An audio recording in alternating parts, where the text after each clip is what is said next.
On va parler d'Algérie. L'Algérie toujours plus proche de Moscou. Oui, exactement. Et pour commencer, je vais vous montrer une image qui est tout un symbole. Hein. C'est celle du président algérien, dont on annonçait la visite depuis des semaines à Paris. Eh bien, où est-il? Voilà, en Russie.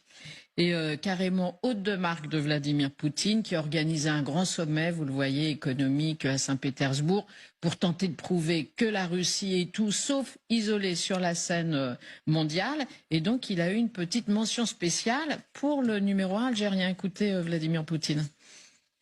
Прежде всего хочу поприветствовать нашего гостя, президента Алжирской республики, за то, что он нашел время и приехал к нам на наше сегодняшнее мероприятие. Господин президент, спасибо большое.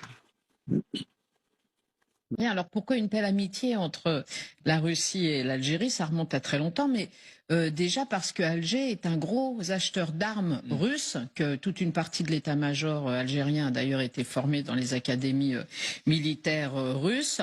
Et puis d'ailleurs récemment, il y a eu des manœuvres communes entre les deux armées, ce qui évidemment quand même en pleine guerre avec l'Ukraine a fait beaucoup tousser les Occidentaux.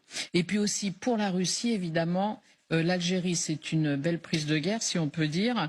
Elle veut rejoindre les BRICS et puis elle fait partie de l'Afrique francophone. Or, évidemment, mettre un peu de distance entre l'Algérie et l'ancienne puissance coloniale qu'est la France, ça ne peut faire qu'un grand plaisir à Vladimir Poutine, puisque notamment grâce à la milice Wagner, que je ne vous présente plus, il se déploie sur ce continent, sur les terres africaines, qui durant très longtemps a été la chasse gardée de la France. Donc on peut citer le Mali, la République centrafricaine, le Burkina Faso, etc. Tous les endroits où Wagner a pris d'autant plus d'importance que l'armée française s'en allait. Et alors de ce point de vue, on ne sait pas si c'est volontaire ou pas, mais en tout cas le président algérien a fait un beau cadeau à Vladimir Poutine en réintroduisant dans l'hymne algérien un couplet anti-français dont vous allez voir les paroles. Hein. Ô France, le temps des palabres est révolu, nous l'avons clos comme on ferme un livre. Ô France, voici venu le jour où il te faut rendre des comptes, prépare-toi.